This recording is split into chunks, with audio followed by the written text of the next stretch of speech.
United nations convention on rights for persons with disabilities UNCRPD पर इस व्याख्यान की रिकॉर्डिंग आरएसवीआई यानी rehabilitation society of the visually impaired A303 Gopala apartment Narhi Ram Tirth Marg Lucknow द्वारा की गई है। आरएसवीआई का ईमेल आईडी है daisyrsvi@gmail.com और दूरभाष संख्या है 0522-301-9456। इस व्याख्यान को आपके लिए प्रस्तुत किया है श्री प्रसन्न कुमार पिंचा ने। विकलांगों के अधिकारों से संबंधित संयुक्त राष्ट्र संघ की महासभा द्वारा पारित संधि पत्र एक परिचर्चा। संयुक्त राष्ट्र संघ की महासभा ने अभी कुछ ही समय पहले विकलांगों के अधिकारों से संबंधित एक व्यापक संधि पत्र गृहीत किया है। इस संधि पत्र के बारे में आज हम कुछ चर्चा करेंगे। इस संधि पत्र को हम अंतर्राष्ट्रीय स्तर पर नरम कानून से हटकर विकलांगों के अधिकारों से संबंधित अनिवार्य रूप से लागू कानून की तरफ एक महत्वपूर्ण कदम मान सकते हैं। It marks a distinct departure from soft law regime to a legally binding regime. सबसे पहले हमें ये जान लेना जरूरी है कि संधि पत्र क्या होता है। संधि पत्र एक एग्रीमेंट होता है, एक ट्रीटी होता है, जो कि सभी पार्टीज जो उस पे हस्ताक्षर करती हैं और उनका अनुमोदन करती हैं, उन पर लागू होता है। हमारे देश भारतवर्ष ने इस संधि पत्र पर हस्ताक्षर किए हैं। हस्ताक्षर करने का मतलब ये है कि हमारा देश ऐसा कोई कार्य नहीं करेगा जो इस संधि के उद्देश्यों तथा इसकी भावनाओं के खिलाफ हो। उसके बाद हमारे देश ने इस संधि पत्र का अनुमोदन भी किया। किसी अंतर्राष्ट्रीय संधि के अनुमोदन का अर्थ यह है कि अब हमारा देश अपने घरेलू कानूनों तथा अपनी घरेलू नीतियों को उस संधि में निहित अधिकारों के अनुरूप बनाएगा, उस संधि में निहित उस संधि के उद्देश्यों तथा भावनाओं के अनुरूप बनाएगा। तो अब प्रश्न ये है कि इस संधि में क्या कुछ है। दरअसल इस संधि में नया कुछ भी नहीं है। यदि इस संधि में नया कुछ भी नहीं है तो सवाल ये उठता है कि फिर हम विकलांग व्यक्ति इसको लेकर इतना उत्साहित क्यों हैं, इतने आशान्वित क्यों हैं। इसके मूलतः दो कारण हैं।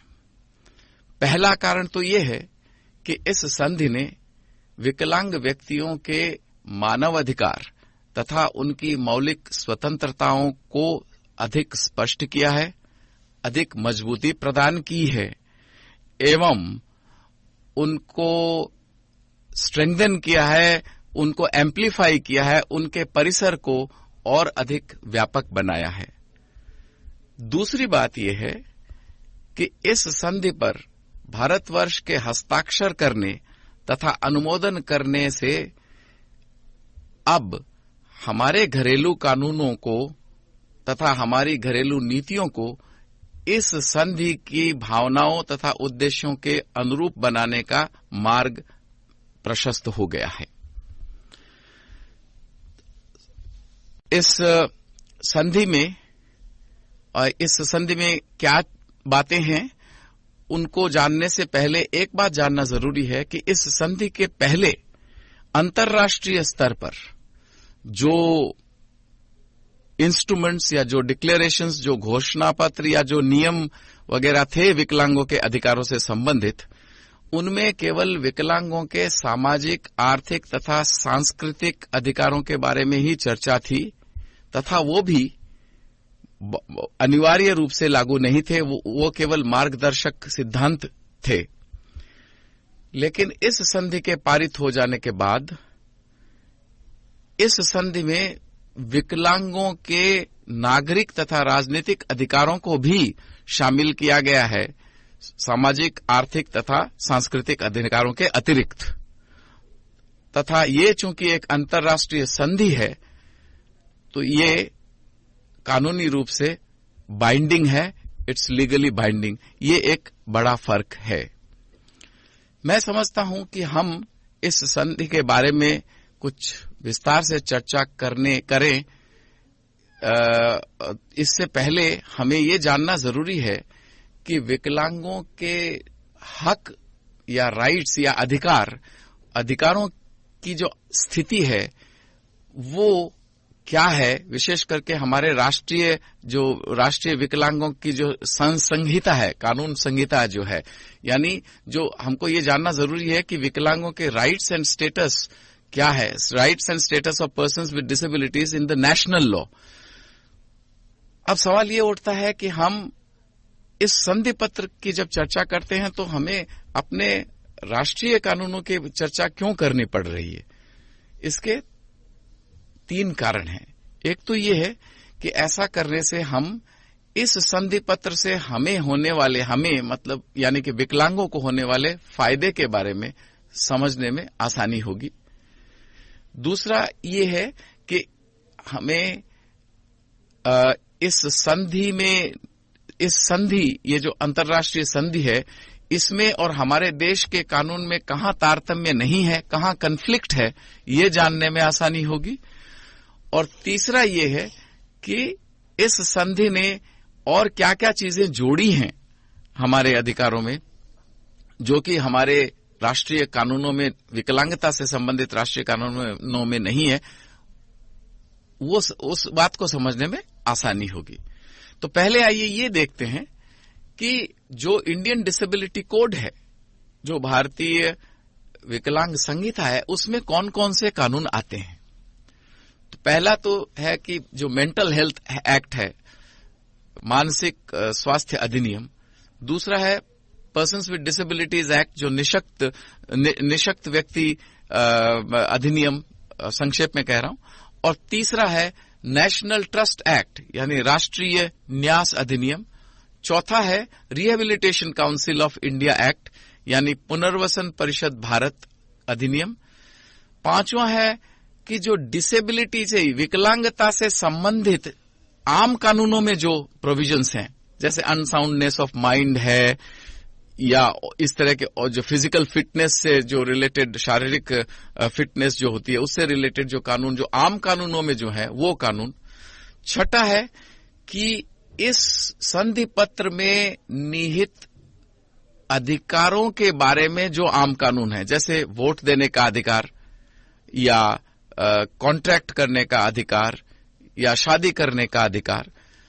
और सातवां है कि जो नियम और विनियम, जो सरकारी नियम और विनियम जो हैं अधिनियम के अतिरिक्त, वो भी कानून की श्रेणी में आता है। तो ये 7 तरह के कुल कानून यहां रेलेवेंट है।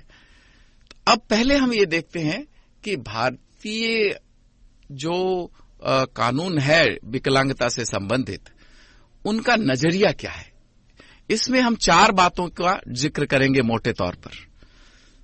पहली बात तो यह है कि जो भारतीय कानून का पर्सपेक्टिव है, या जो नजरिया है विकलांगों के प्रति, वो प्रोटेक्टिव है।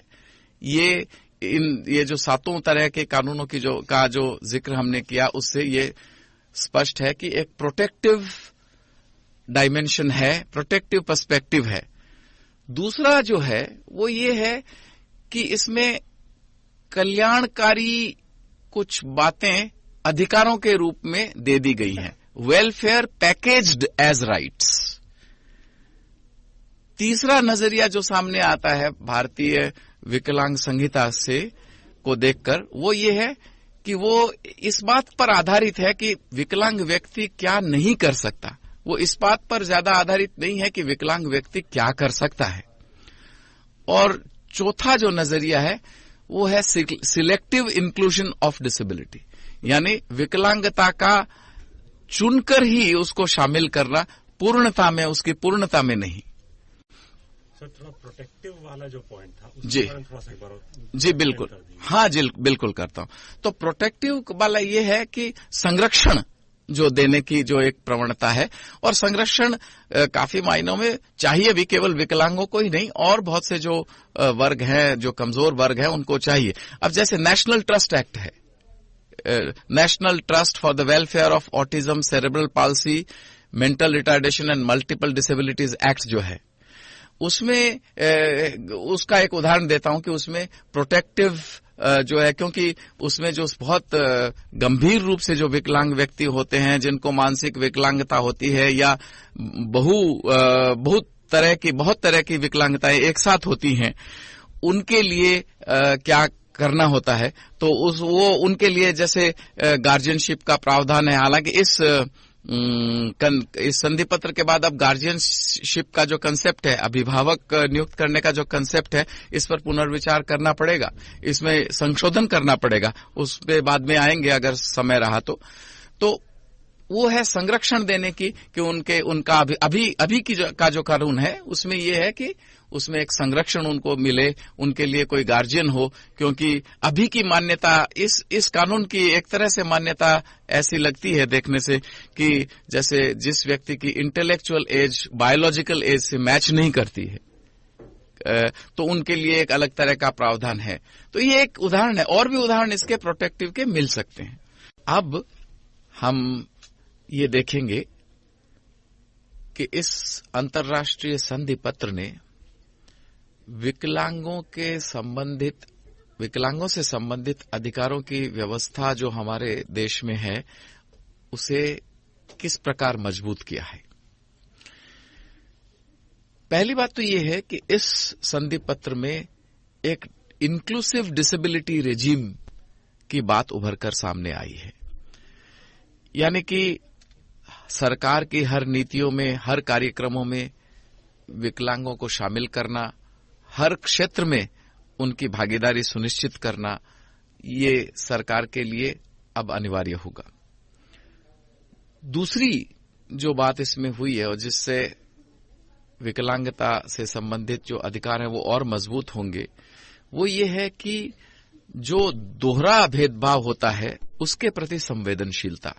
जैसे कि एक महिला हैं और वो विकलांग भी हैं, तो एक तो वो महिला होने के नाते भेदभाव की शिकार होती हैं जो आम महिलाएं होती हैं, और फिर वो विकलांग होने के नाते भी भेदभाव की शिकार होती हैं। तो ये जो सेंसिटिविटी टू डबल डिस्क्रिमिनेशन है, इसका ध्यान इस कन्वेंशन में, इस संधि पत्र में रखा गया है, और इस तरह का जो डबल डिस्क्रिमिनेशन है, दोहरा भेदभाव है, वो ना हो, इसकी बात कही गई है। तीसरी जो बहुत ही महत्वपूर्ण और दिलचस्प बात इसमें आई है, वो है कि ये संधि पत्र विकलांगों को अयोग्य करार दिए जाने की जो एक प्रथा है, उस पर सवालिया निशान लगाता है। It interrogates disqualifying regime. चौथी बात यह है कि इस संधि पत्र में regime of civil and political rights है, यानी नागरिक और राजनीतिक अधिकारों की व्यवस्था है, जो पहले के जो सॉफ्ट लॉ इंस्ट्रूमेंट्स हैं उनमें नहीं है। पांचवी बात है कि इस संधि पत्र ने परस्पर निर्भरशीलता की संस्कृति को उजागर किया है। उदाहरण स्वरूप जो इस संधि पत्र का 12 नंबर अनुच्छेद है, जिसमें विकलांगों को कानून के समक्ष मान्यता दी गई है तथा उनकी जो लीगल कैपेसिटी टू एक्ट है उसको मान्यता दी गई है, ये एक बड़ा चर्चित अनुच्छेद रहा है।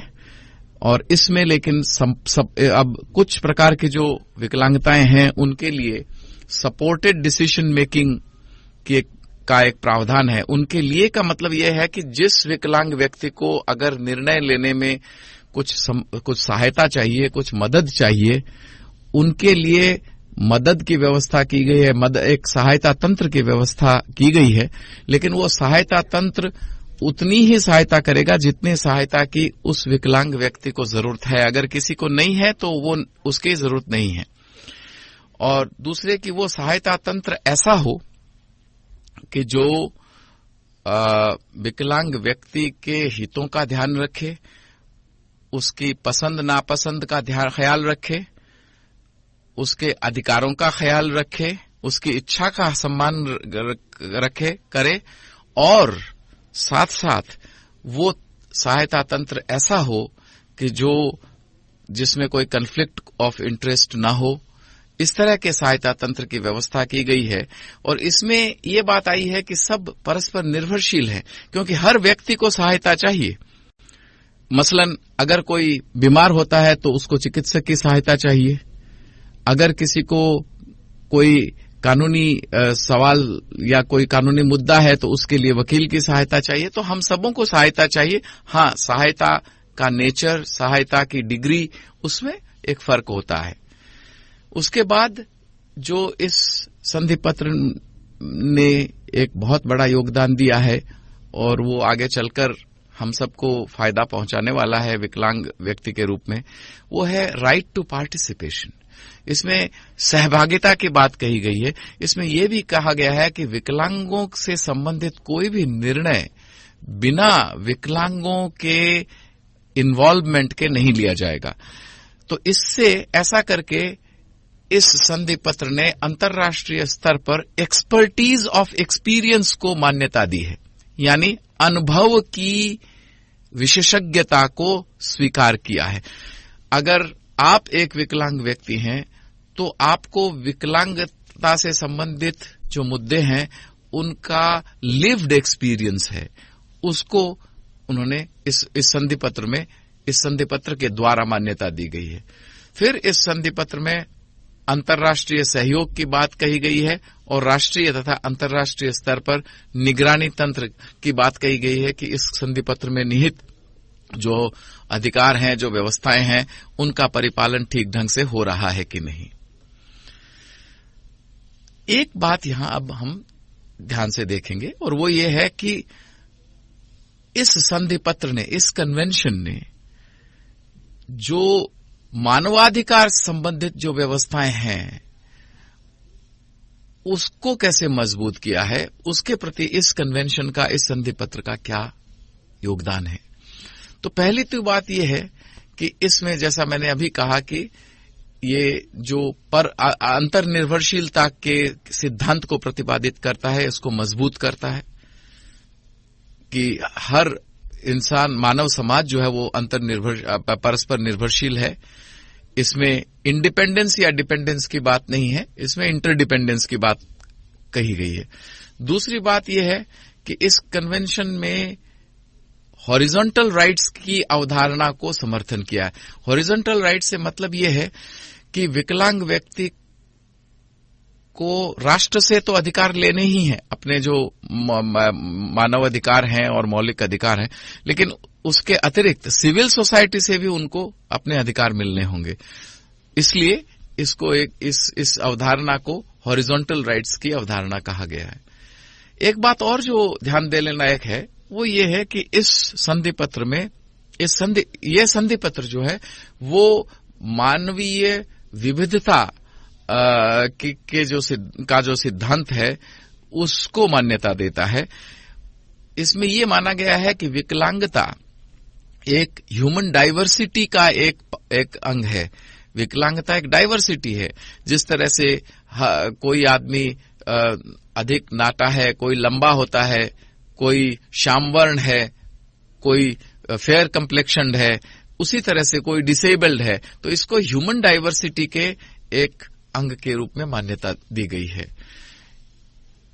इस संधि पत्र के द्वारा हमें हमारी जो एग्जिस्टिंग पॉलिसी चॉइसेस हैं, जो नीति संबंधी जो विकल्प हैं, उन पर पुनरावलोकन करने का एक अवसर हमको मिलेगा। जैसे कस्टोडियलाइजेशन का जो सिद्धांत है कि जो मानसिक रूप से जो मेंटली इल जिनको कहते हैं, या पीपल विथ साइकोसोशल डिसेबिलिटीज जिनको कहते हैं, उनका जो कस्टोडियलाइजेशन, उनको जो एक जगह बंद करके रख दिया जाता है, एक कस्टडी में रखा जाता है, कम्युनिटी में ना रख करके, इस तरह की जो पॉलिसी चॉइसेस है उन पर पुनर्विचार किया जाएगा, जाने की गुंजाइश है।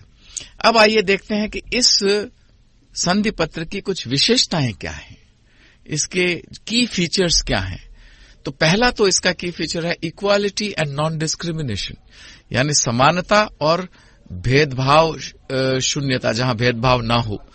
इसमें प्रोविजन है कि उन्हें, हर विकलांग व्यक्ति को उनके मानव अधिकार और मौलिक स्वतंत्रताएं समानता के आधार पर मिलनी चाहिए। और इसमें दूसरी बात जो है वो है, एक इंटरप्ट करूंगा, अगर हम लोग साथ साथ ये भी बात करते चलें कि ये चीज जो संधि की है जी, ये हमारे देश के जो कानून है, जो एक्ट्स हैं जी, उनमें ये चीज पहले से है या नहीं है जी, और अगर नहीं है और अगर है भी तो क्या उसमें किसी प्रकार के परिवर्तन की अब संधि के अनुपालन में आवश्यकता है? जी बिल्कुल, बहुत अच्छा सवाल है राकेश। हाँ, हमारे देश में ऐसा तो नहीं है कि हमारे देश में इसकी व्यवस्था नहीं है। हमारे देश के कानूनों में इसकी व्यवस्था है, बहुत सीमित सी व्यवस्था है। जैसे आप इस पर हम आएंगे जब विकलांगता से संबंधित जो हमारा पर्सन्स विद डिसेबिलिटीज एक्ट है उसको देखेंगे, तो उसमें नॉन डिस्क्रिमिनेशन पे एक चैप्टर है, लेकिन उसमें नॉन डिस्क्रिमिनेशन बहुत सीमित दायरे की चीज है। वैसे हमारा जो संविधान है उसमें उसके अनुसार अगर देखें, हालांकि उसमें विकलांगता का अलग से उल्लेख वहां नहीं है, लेकिन फिर भी अगर देखें तो वो हमको समान अधिकार है।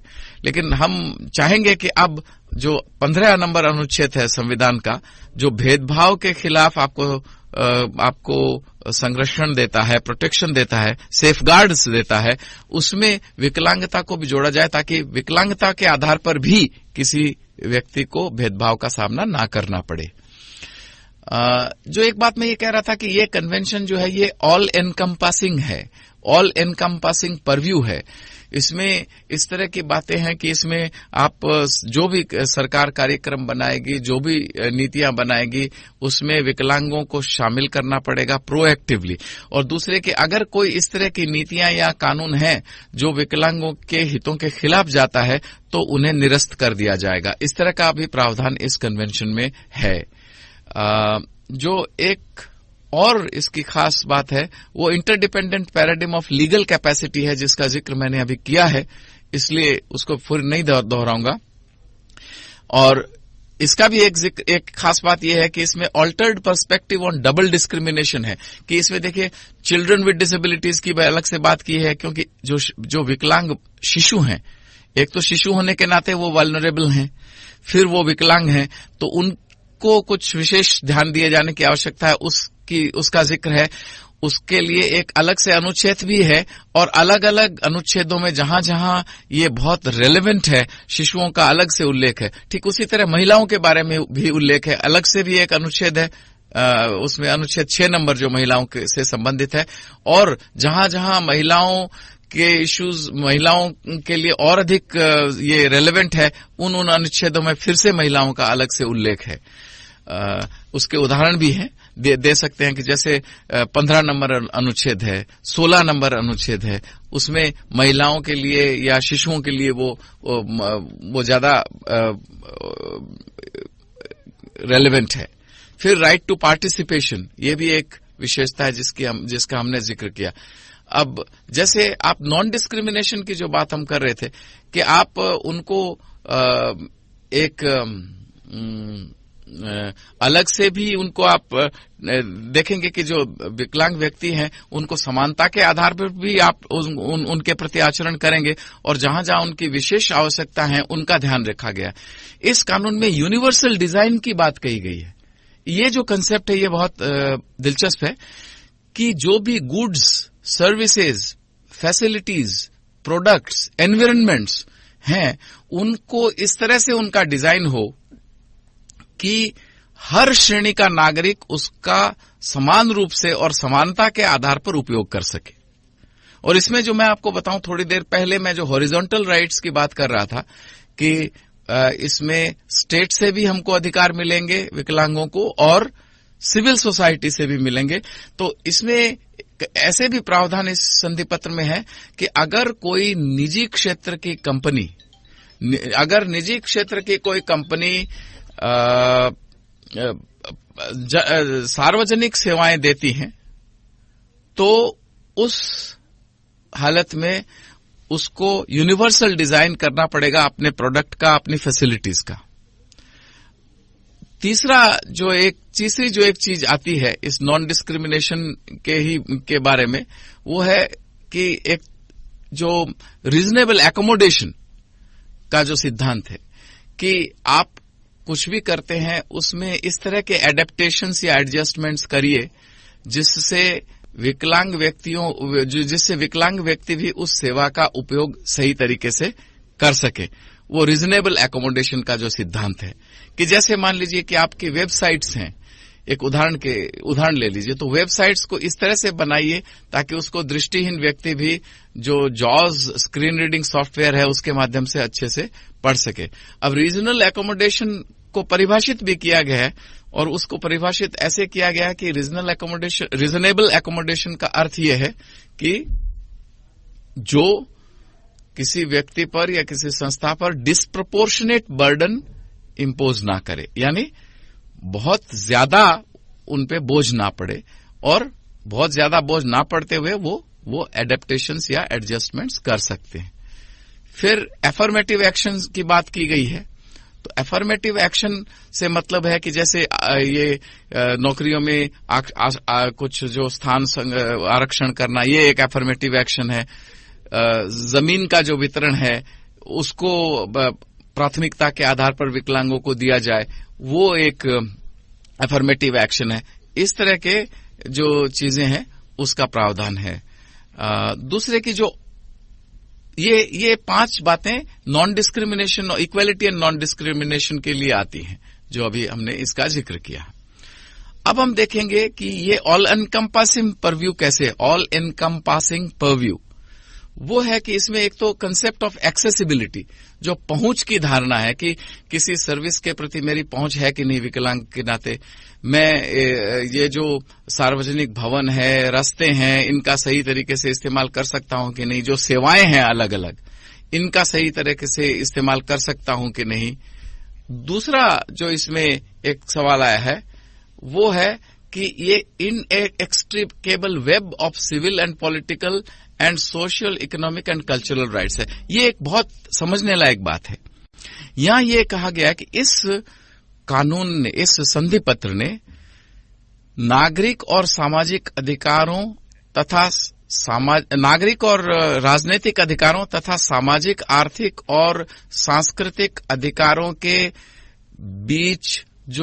बीच के भेद के खोखलेपन को उजागर किया है। यानी कि ये जो डाइकोटोमी है between civil and political rights on the one hand and the social, economic and cultural rights on the other hand, इस डाइकोटोमी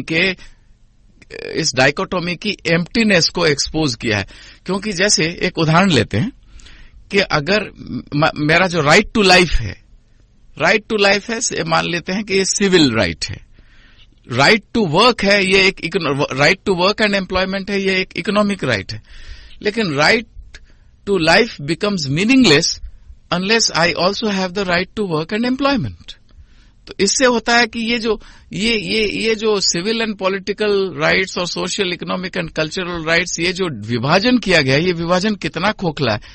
क्योंकि जो सिविल और पॉलिटिकल राइट्स हैं वो तात्कालिक रूप से लागू होती हैं और सोशल, इकोनॉमिक और कल्चरल राइट्स जो है उनका चरणबद्ध तरीके से उनको सरकार देती है, फेज्ड मैनर में, progressively, they are to be realised progressively. लेकिन विकलांगों के क्षेत्र में आप देखिए, जैसे राइट टू वोट है, वो एक पॉलिटिकल राइट है विच इज इमीडिएटली एनफोर्सेबल, जो कि तात्कालिक रूप से लागू है। लेकिन अगर पोलिंग बूथ एक्सेसिबल नहीं है, मान लीजिए कोई व्हील चेयर यूजर है, उसके लिए पोलिंग बूथ एक्सेसिबल नहीं है। अब एक्सेसिबिलिटी सब जगह रैंप वगैरह देना या जो इलेक्ट्रॉनिक वोटिंग मशीन्स है उसमें ब्रेल मार्किंग करना, उसमें उसके कुछ इकोनॉमिक कॉनोटेशंस हैं, उसकी इकोनॉमिक इम्प्लीकेशंस हैं, कॉस्ट इम्प्लीकेशंस हैं। तो ये एक बात जो है, इससे ये पता होता है कि ये जो डाइकोटोमी है सिविल पॉलिटिकल राइट्स और social economic and cultural rights, ये डाइकोटोमी कितनी खोखली है। लेकिन इसमें ये जरूर ऑब्लिगेशंस से संबंधित जो आर्टिकल है, इस आर्टिकल अनुच्छेद जो है इस संधि पत्र में अनुच्छेद 4, उसमें इस बात को कहा गया कि जो अधिकार तात्कालिक रूप से मिलने चाहिए वो देने ही होंगे विकलांगों को। तो ये एक बहुत ही महत्वपूर्ण कंसेप्ट जो आया है, ये इसकी जो डाइकोटोमी को इन्होंने एक्सपोज किया इस। और फिर जो अधिकार हैं वो इंडिविजिबल हैं, ये अविभाज्य हैं। इंडिविजिबिलिटी ऑफ राइट्स है कि आप इनको डिवाइड नहीं कर सकते, ये एक थोड़ा सा रिपीटिशन है। Interdependent paradigm of legal capacity जिनका हमने जिक्र किया है। तो ये सारे कुछ इसके जो है मुख्य कुछ की फीचर्स रहे हैं। डबल डिस्क्रिमिनेशन जो है, और अब एक चीज जो और ध्यान देने लायक है कि विकलांगता की जो परिभाषा इसमें दी गई है इस संधि पत्र में, वो that marks a shift from the medical model to the social model. अब विकलांगता की परिभाषा को जो पर्पस या इस संधि पत्र के उद्देश्य से संबंधित जो अनुच्छेद है उसमें डाला गया है, न कि डेफिनेशन क्लॉज में डाला गया है। उसके कुछ कारण रहे हैं, क्योंकि उसमें काफी विवाद हुआ था और इसलिए ये एक कॉम्प्रोमाइज फॉर्मूला के रूप में माना गया। लेकिन इसका जो डेफिनेशन दिया गया है वो ये है कि विकलांग, उससे उस डेफिनेशन से ये है कि जो दीर्घकालीन इम्पेयरमेंट कोई अगर होता है, चाहे वो फिजिकल हो, शारीरिक हो, मेंटल यानी मानसिक हो, इंटेलेक्चुअल यानी बौद्धिक हो, या सेंसोरी इम्पेयरमेंट हो, लॉन्ग टर्म इम्पेयरमेंट जब होता है तो उस लॉन्ग टर्म इम्पेयरमेंट के कारण व्यक्ति को जब कई बाधाओं का सामना करना पड़ता है समाज में, तो उन बाधाओं और वो बाधाएं उस व्यक्ति को समाज में समानता के आधार पर उसको भाग लेने में दिक्कत होती है। तो इस तरह से वो क्या है कि तो वो डिसेबिलिटी बन जाती है, वो इम्पेयरमेंट जो है वो फिर डिसेबिलिटी बन जाता है। तो इससे मतलब ये हुआ कि अब जो ध्यान है वो समाज को बदलने में है, व्यक्ति को बदलने में नहीं है। इसमें कि समाज अगर अपने आप को इस तरह से बनाए, इस तरह से समाज का ढांचा हो कि विकलांग व्यक्ति भी वहां सुगमता से और समानता के आधार पर गरिमापूर्ण तरीके से अपना जीवन जी सके, तो वो है उद्देश्य। तो इसलिए समाज को बदलना होगा। सोशल मॉडल पे जो है, सोशल मॉडल का जो डेफिनेशन है वो उसको एक इसमें अभी एक्सेप्ट किया है। और अब हम थोड़ी सी चर्चा शायद उसकी करें कि जो विकलांगता से संबंधित इस देश में कानून हैं, उन कानूनों में अब किस तरह का परिवर्तन लाना पड़ेगा। इस संधि पत्र पे चूंकि भारत ने हस्ताक्षर किए हैं तो और भारत ने इसका अनुमोदन किया है। मैंने पहले बताया है कि कानून जो हैं वो आपके कई तरह के कानून हैं, जैसे जो 4 हमारे विकलांगता से संबंधित कानून हैं उनको अब रिपीट नहीं करूंगा। और फिर जो आम कानून है जिसमें इस संधि पत्र में दिए गए अधिकारों का जिक्र है, अथवा जो आम कानूनों में विकलांगता से संबंधित जो बातें कही गई हैं उनमें परिवर्तन लाना होगा, और जो नियम, कुछ रूल्स एंड रेगुलेशंस जो गवर्नमेंट के हैं उनमें परिवर्तन लाना होगा। तो अब ये देखना पड़ेगा कि हम क्या परिवर्तन लाना पड़ेगा। तो परिवर्तन हमको पहला तो ये लाना पड़ेगा कि जो कानून है उनमें संशोधन करना पड़ेगा, संशोधन होना होगा। दूसरा जो परिवर्तन हमको वो लाना पड़ेगा कि नए कानून बनाने होंगे जहां भी जरूरी हो। चेंज कहां आए, परिवर्तन कहां लाना है। पहले तो विकलांगता से संबंधित जो कानून है, 4 कानून जिनका मैंने जिक्र किया, वहां परिवर्तन लाना पड़ेगा। आम कानूनों में परिवर्तन लाना पड़ेगा, जो कि इस संधि पत्र में दिए गए अधिकारों से संबंधित आम कानून है, उनमें परिवर्तन लाना पड़ेगा। और इन दोनों में परिवर्तन लाना पड़ेगा, विकलांगता से संबंधित कानूनों में और आम कानूनों में, दोनों में परिवर्तन लाना पड़ेगा। अब सवाल यह है कि ये परिवर्तन आए कैसे। तो परिवर्तन, एक तो उसका तरीका यह है कि ये थ्रू लेजिस्लेटिव अमेंडमेंट से आएगा, चाहे सेंट्रल हो या स्टेट हो, कि वो लेजिस्लेटिव अमेंडमेंट के जरिए आएगा। अगर सेंट्रल गवर्नमेंट का सेंट्रल एक्ट है, अगर केंद्रीय कानून है, तो सेंट्रल लेजिस्लेशन आएगा, और नहीं तो स्टेट लेजिस्लेशन आएगा। दूसरा है कि by seeking altered judicial interpretation, चूंकि अब ये कन्वेंशन आया है तो न्यायिक व्याख्या अलग से, वैकल्पिक न्यायिक व्याख्या हमको लेनी होगी कानूनों की। और तीसरा है कि by executive lobbying to alter rules and regulations, जो नियम कुछ बने हुए हैं, जो कानून नहीं है लेकिन नियम है, जो कानून के दायरे में आते हैं, उनको बदलने के लिए हमको सरकार के साथ लॉबी करना पड़ेगा, सरकार के साथ हमको बातचीत करनी पड़ेगी। तो अब जो डिसेबिलिटी से संबंधित कानून है, उसमें किस तरह के परिवर्तन लाए जा सकते हैं, उसकी थोड़ी सी चर्चा हम करते हैं। कि विकलांगता से संबंधित जो कानून है, जैसे निःशक्त जन समान अवसर अधिकार संरक्षण तथा संपूर्ण भागीदारी अधिनियम 1995 में क्या क्या परिवर्तन आने चाहिए, उसकी एक बात करता हूं। पहला तो है कि inclusion of rights recognized in CRPD but not finding mention in PWD act, कि वो अधिकार जिनका उल्लेख इस संधि पत्र में तो है लेकिन निःशक्त जन अधिनियम में उनका उल्लेख नहीं है, वैसे अधिकारों को शामिल करना पड़ेगा। जैसे right to life, situations of risk and humanitarian emergencies, freedom of speech and expression, इस तरह के जो कानून हैं, जैसे अभिव्यक्ति की स्वतंत्रता या आपातकालीन स्थिति और मानवीय आपातकालीन जो स्थिति है, उस समय जो एक रिस्क की जो सिचुएशन होती है उसका, या जीने का अधिकार। अब आप कह सकते हैं कि जीने का अधिकार संविधान में है, तो वो सबको है, लेकिन होते हुए भी वो अधिकार नहीं मिल रहा है विकलांगों को, इसलिए इसको फिर से उसमें लाना पड़ेगा। दूसरा क्या तरीके का परिवर्तन इस कानून में लाना पड़ेगा, निःशक्त जन अधिनियम में? Modify rights included in the light of सीआरपीडी।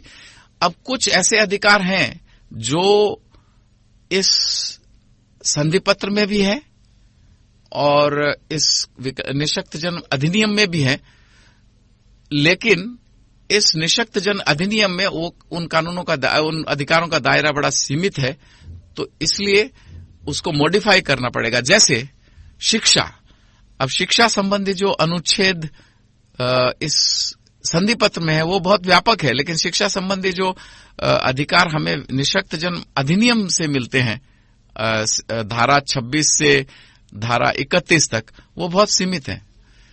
वही बात रोजगार से संबंधित कानून की है कि रोजगार से संबंधित जो कानून है वो इस एक्ट में, इस अधिनियम में सीमित है, लेकिन उसको हमको और अधिक उसको व्यापक बनाना पड़ेगा। या जो पुनर्वास, रिहेबिलिटेशन और एक्सेस यानी पहुंच।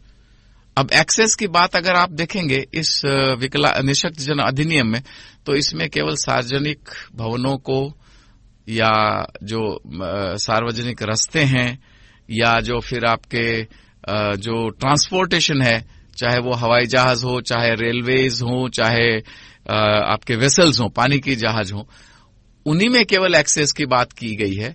लेकिन एक्सेस और बहुत सी चीजों के, जैसे एक्सेस हम बहुत सी जो सेवाएं हैं उनको एक्सेस नहीं कर पाते। वेबसाइट्स जो है वो एक इनएक्सेसिबल है क्योंकि वो इस तरह से डिजाइन नहीं है कि वो जॉस सॉफ्टवेयर के साथ कंपेटिबल हो। ये कुछ उदाहरण दे रहा हूं।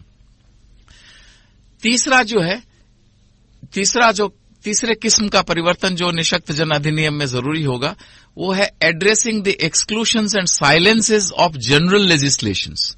जनरल लेजिस्लेशंस में, आम कानून में कुछ एक्सक्लूशंस हैं, कुछ साइलेंसेस हैं, जैसे लीगल कैपेसिटी से संबंधित जो है बातें, उनको संबोधित करना और उनके अनुरूप कानून को बनाना। अब आइए देखते हैं कि जो नेशनल ट्रस्ट एक्ट है, जो कुछ विशेष तरीके की विकलांगताओं से संबंधित है, उसमें किस तरह के परिवर्तन लाने होंगे। तो उसमें पहला जो सबसे बड़ा परिवर्तन लाना होगा वो है distinction between supported and substituted decision making, कि जो सहायता तंत्र और एक सब्स्टिट्यूट का मतलब होता है कि किसी दूसरे की जगह कोई दूसरा लेता है, किसी व्यक्ति की जगह दूसरा लेता है। वो जो निर्णय तंत्र है, सपोर्टेड डिसीजन मेकिंग और सब्स्टिट्यूटेड डिसीजन मेकिंग, उसको स्पष्ट करना होगा और यहां सपोर्टेड डिसीजन मेकिंग के सिद्धांत को लाना होगा इस एक्ट में, इस नेशनल ट्रस्ट का जो कानून है उसमें। दूसरे है कि इसमें गार्जियनशिप से संबंधित, अभिभावकत्व से संबंधित जो प्रोविजंस हैं उनको रिकास्ट करना होगा। तो इसलिए यह है कि इसमें जरूरी होगा recasting the guardianship provisions not to have procedures of appointing guardians but to lay down obligations for establishing support networks. अब ऐसा करना पड़ेगा कि सपोर्ट नेटवर्क्स जो हैं, मदद तंत्र का जाल एक रहे, वो कैसे हो, उसकी एक परिकल्पना करके इस कानून में डालनी होगी। तीसरा है कि उनको they have to establish procedures for accessing support networks, कि सपोर्ट नेटवर्क्स आपने बनाए हैं, लेकिन सपोर्ट नेटवर्क्स को उन विशेष विकलांगताओं वाले व्यक्ति किस तरह से उन तक उनकी पहुंच उस सपोर्ट नेटवर्क तक हो, ये भी उनको उसमें स्पष्ट करना होगा।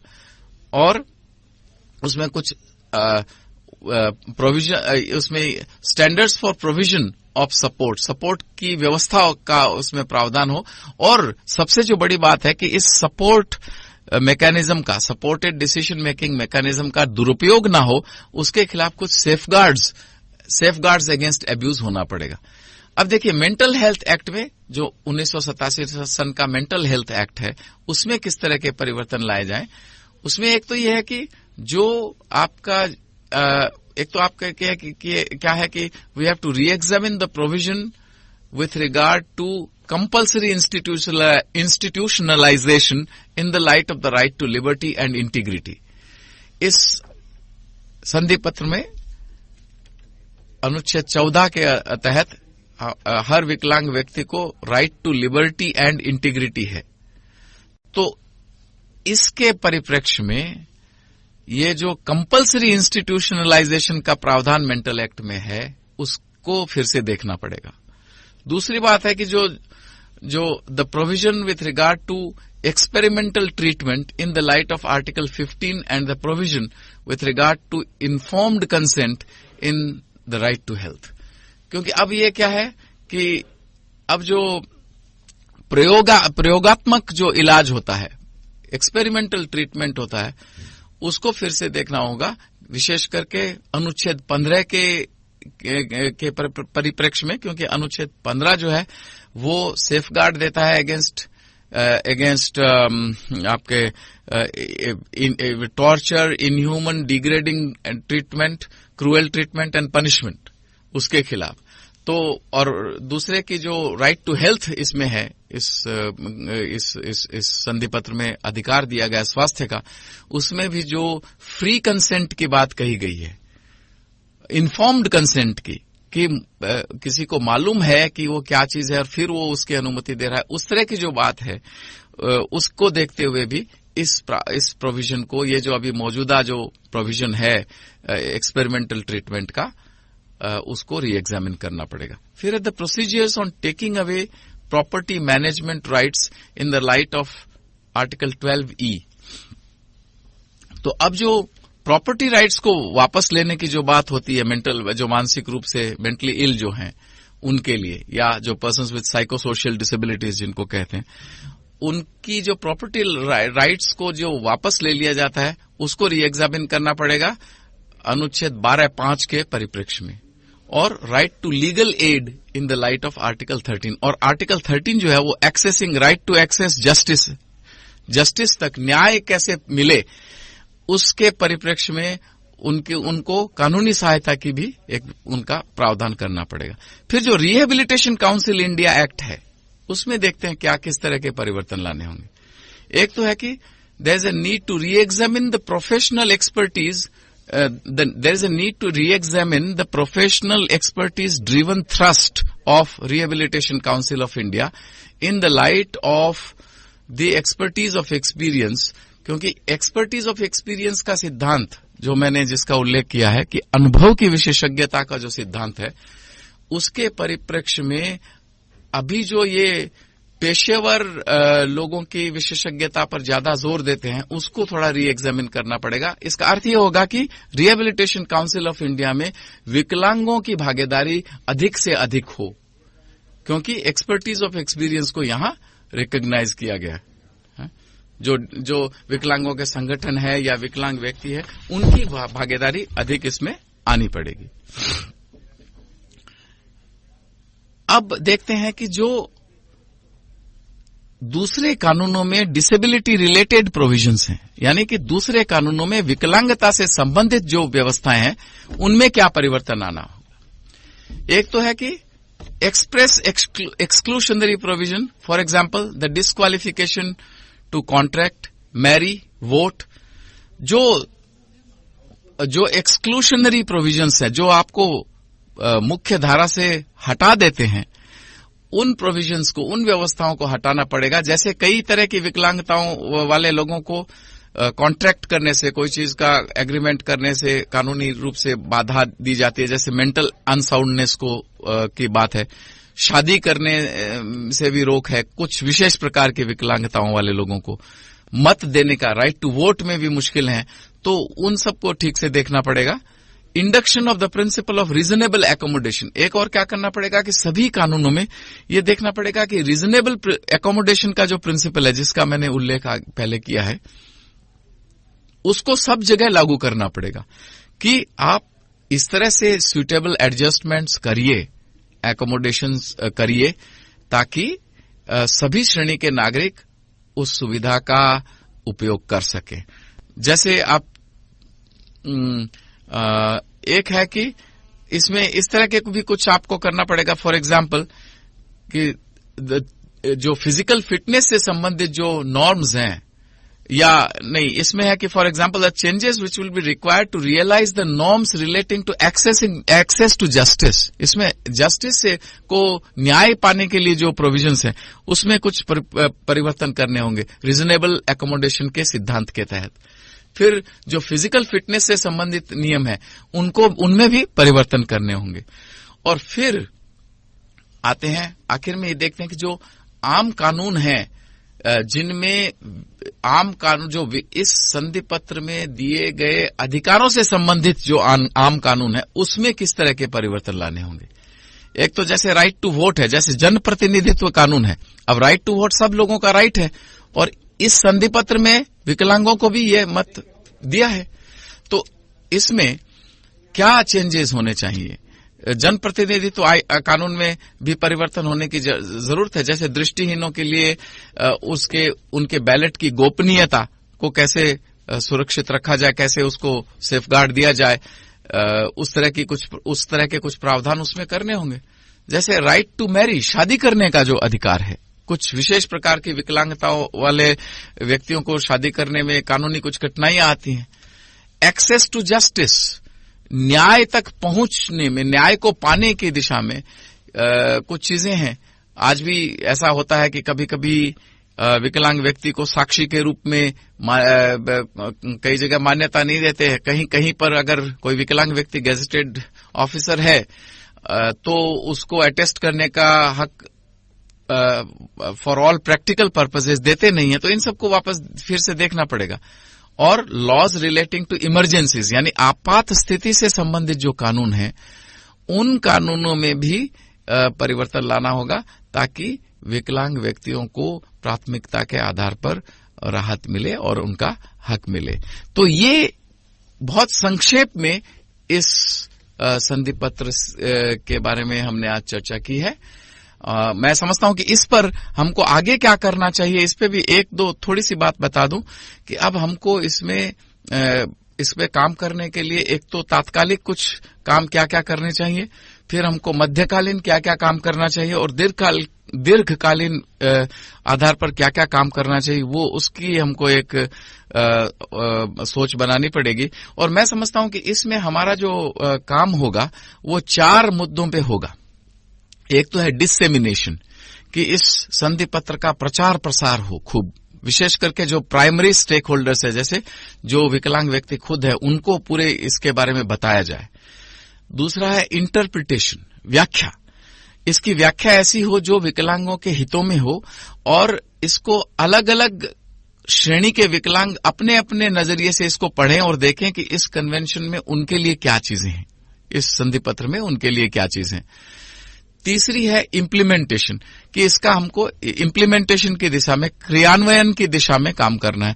ये देखना है कि अब इस संधि पत्र के परिप्रेक्ष्य में घरेलू कानूनों में, नीतियों में, आम कानूनों में भी और विकलांगता से संबंधित कानूनों में भी आवश्यक संशोधन हो रहे हैं कि नहीं, और वो संशोधन क्या हो, इसको सुनिश्चित करने के लिए हम सरकार की सहायता भी कर सकते हैं। हमें एक अध्ययन करके, जो स्वयंसेवी संगठन है या व्यक्ति हैं, उनको अध्ययन करके ये बताना चाहिए कि, और जो विशेष करके विकलांग जो व्यक्ति हैं और उन विकलांगों के जो ऑर्गेनाइजेशंस हैं, संगठन है, उनका, और फिर उनको ये करना चाहिए कि उसमें कि किस तरह के परिवर्तन हो। और जो चौथा है वो है मॉनिटरिंग, यानी निगरानी। तो निगरानी का सवाल थोड़ा बाद में आएगा, क्योंकि अभी तो इस पे काम शुरू होना है।